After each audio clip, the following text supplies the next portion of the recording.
Prosseguindo em nossos estudos, vamos estudar agora as chamadas características ou especificidades dos direitos humanos. O nome que você encontra normalmente nos materiais, pessoal, é características, tá? Mas eu tenho que dizer para vocês que especificidades é o nome adotado pelo professor André de Carvalho Ramos. E a Acadepol gosta muito desse professor, tá? O professor André de Carvalho Ramos é um dos maiores especialistas em direitos humanos que nós temos no nosso país. Então é natural que a Acadepol goste bastante dele. O cara é de fato muito bom. Só que, é, por que a Cadepol, por que eu não estou falando a mesma coisa de outros especialistas, como, por exemplo, a professora Flávia Piovesan, o professor Valério Mazzuoli, que são tão grandes quanto o professor André de Carvalho Ramos? Porque eu tenho evidências, né, acompanhando provas orais aí, eu percebo que a Cadepol gosta muito desse professor, André de Carvalho Ramos. E a gente vai ver mais para frente, inclusive já adiantando para vocês, uma classificação sobre os direitos humanos elaborada pelo professor André de Carvalho Ramos, que foi questão da minha prova escrita, tá bom? Então eu tenho assim todas as evidências de que a Cadepol gosta bastante desse professor para direitos humanos. Então eu procuro basear o meu material na obra dele e sempre dar dicas nesse sentido para vocês, tá? Uma coisa importante aqui de se falar, só para deixar completinho para vocês, não precisa pegar o livro do professor André de Carvalho Ramos para ler, tá bom? A não ser que você tenha aí o objetivo também de prestar concurso para delegado. Para delegado precisa porque é um concurso especificamente jurídico. Então você pega o livro dele lá, compra, lê a doutrina. Se não for o seu caso, eu garanto para vocês que aqui tem informação mais que suficiente, tá bom? Então, dito isso, né, aproveitando para dar essa dica aí, nós vamos estudar as características e também especificidades dos direitos humanos. Começando, pessoal, pela mais notável delas, talvez, a universalidade. A universalidade nos diz que os direitos humanos são titularizados por todos os seres humanos e no território de todo o globo, ou seja, todos os seres humanos, onde quer que se encontrem, têm direitos humanos. Então, o indivíduo que está aqui no Brasil, ele tem direitos humanos? Lógico que tem. O indivíduo que está no Canadá? Tem. Tem. O indivíduo que está na Europa? Tem. Tem. O indivíduo que está na Ásia? Tem. O indivíduo que está no Oriente Médio? Uma mulher que está no Oriente Médio tem direitos humanos, a ponto da gente falar, por exemplo, em igualdade entre homens e mulheres? É claro que, pessoal, não é o mundo todo que gosta muito dessa ideia aqui de universalidade dos direitos humanos, tá bom? Então, a universalidade é uma característica? É uma especificidade? É. Se cair na sua prova, você vai falar que é? É, você vai falar que é, porque é, ok? Mas é importante que a gente conheça também os problemas que nós temos aí.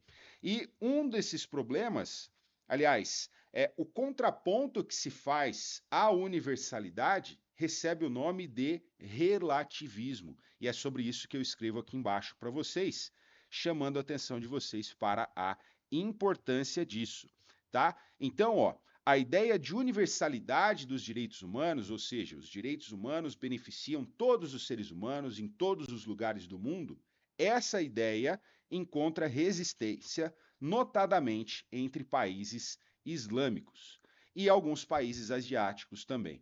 Nem todos os países asiáticos, tá bom? Por exemplo, o Japão é bastante alinhado com a ideia dos direitos humanos, é inclusive signatário do Pacto Internacional de Direitos Civis e Políticos, do Pacto Internacional de Direitos Econômicos, Sociais e Culturais, tá? Então, justiça seja feita, não são todos os países asiáticos que criam problemas aqui para a observância dos direitos humanos, mas nós sabemos, basta ligar os noticiários aí, que alguns deles criam sim, tá?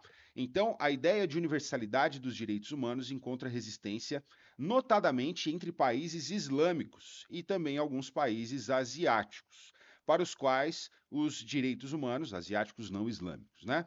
Para os quais os direitos humanos, enquanto produto do pensamento ocidental, não levaria em consideração peculiaridades, notadamente de ordem cultural, existente nesses países.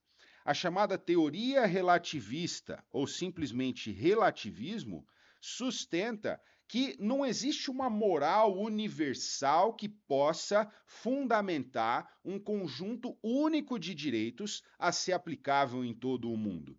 Por isso, o conceito de direito seria variável, necessariamente variável, de acordo conforme os valores morais e culturais vigentes em cada sociedade. O pessoal que não gosta muito da ideia dos direitos humanos e que sustenta esse relativismo, eles falam que os direitos humanos são uma ideia propriamente ocidental e que o Ocidente se utilizaria dessa ideia para expandir sua cultura para os povos que não querem aceitar a cultura do Ocidente, como, por exemplo, os povos islâmicos. A gente está muito bem com as coisas que a gente acredita aqui. Muito obrigado, Ocidente, tá? Tá bom. Ah, beleza, direito das mulheres? Não, tá bom, beleza, Ocidente. Eu não vou aceitar. E eu não vou aceitar por quê? Porque não existe essa coisa de você falar que é, existe a possibilidade de que um conjunto só de direitos humanos consiga se aplicar para todo mundo, em favor de todo mundo e obrigando todo mundo, porque os povos têm culturas muito diferentes. Essa é a ideia do relativismo.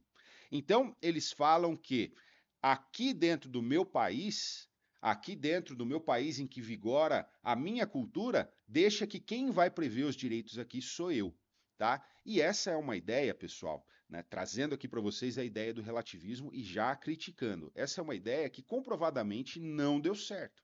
Basta a gente lembrar da Alemanha nazista, que a Alemanha nazista, no seu ordenamento jurídico, previa normas que eram frontalmente racistas, eram evidentemente racistas, eram discriminatórias, eram normas odiosas, de acordo com não uma moral universal também, mas com princípios básicos da convivência dos seres humanos, com princípios básicos que são unanimidade entre todo mundo aí, como por exemplo, você não pode matar seres humanos à torto e à direito, os seres humanos têm direito de permanecer vivos, ou aquela ideia de que o que faz com que você seja o cara que tem direito de matar e eu, o cara que tem o dever de morrer, o que faz de você melhor do que eu, se nós dois somos seres humanos? Ou, de acordo com um ponto de vista religioso, se nós dois somos filhos de Deus, ou de acordo com um ponto de vista mais atual, se nós dois temos dignidade humana.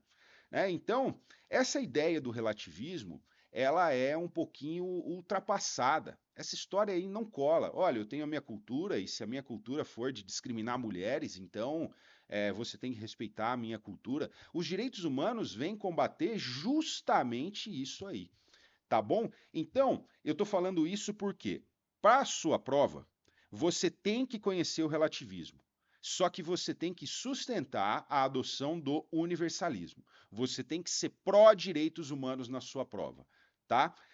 Ou seja, você tem que sustentar que essa característica da universalidade dos direitos humanos efetivamente existe. E só para fins, caso alguma coisa de relativismo seja perguntado para você, seja perguntada para você em uma prova escrita ou em uma prova oral, por exemplo, eu quero que você saiba que, em face das críticas feitas pelo relativismo, o universalismo se defende da seguinte forma: olha, o relativismo, é, você tem total direito de adotar a religião que você quiser, a cultura que você quiser, ninguém está se metendo nisso. Mas é necessário haver um padrão mínimo de respeito e proteção à dignidade humana, independente da sua cultura.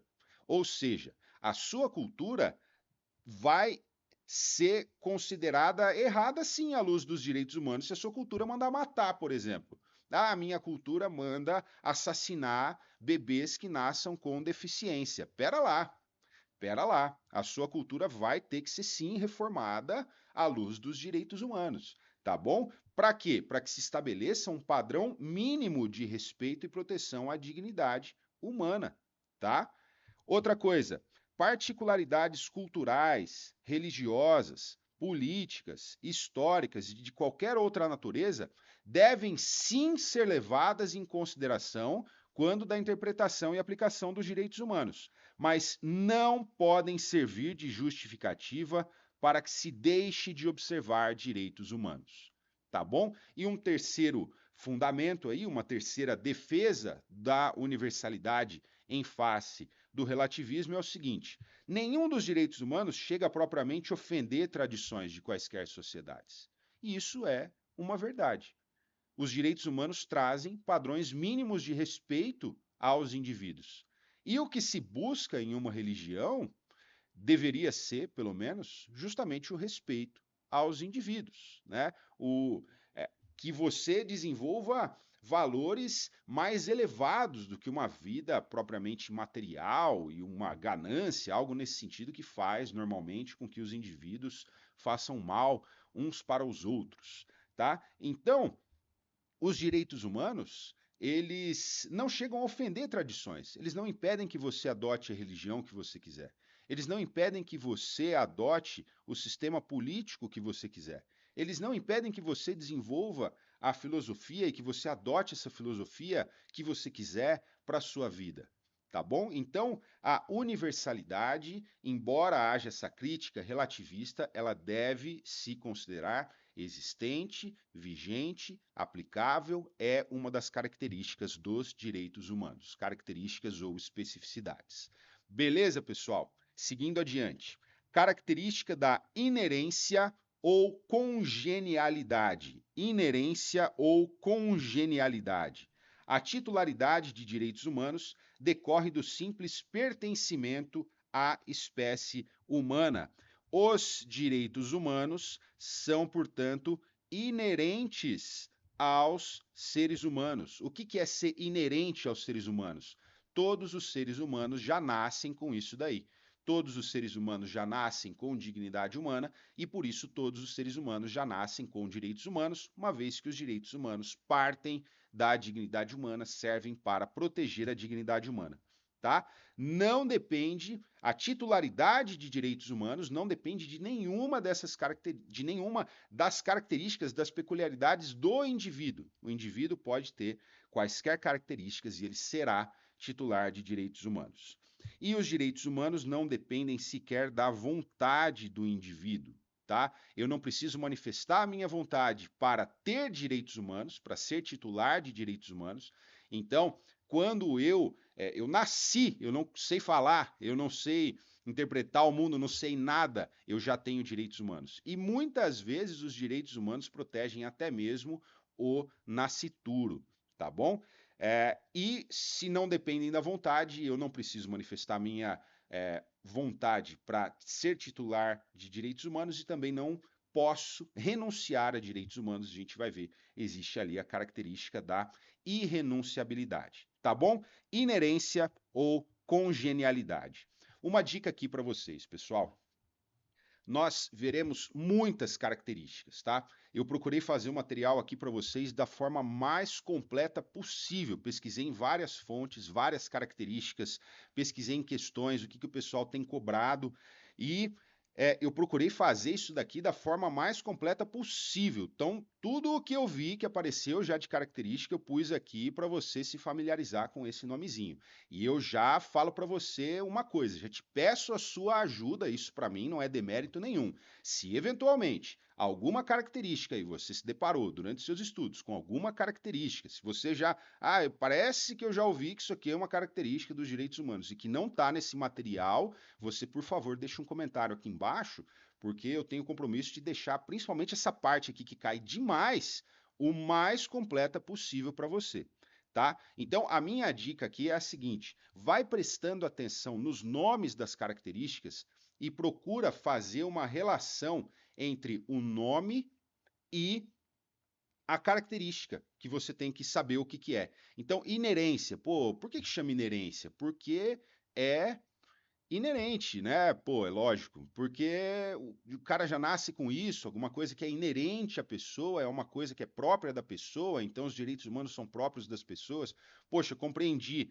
Congenialidade, pô, quando eu falo que uma doença é congênita, a pessoa já nasce com aquilo, não tem jeito de se livrar daquilo, é alguma coisa que vai acompanhar a pessoa para o resto da vida. Então, congenialidade, se aplicável aos direitos humanos, é algo que a pessoa nasce com aquilo e vai acompanhar ela para o resto da vida. Ah, sim, direitos humanos, congenialidade. Se você for fazendo esse raciocínio, você estimula a sua memorização e, na hora da prova, se você ficar diante de dois termos semelhantes, porque isso é possível, tá? Como são muitas as características, os termos muitas vezes são semelhantes.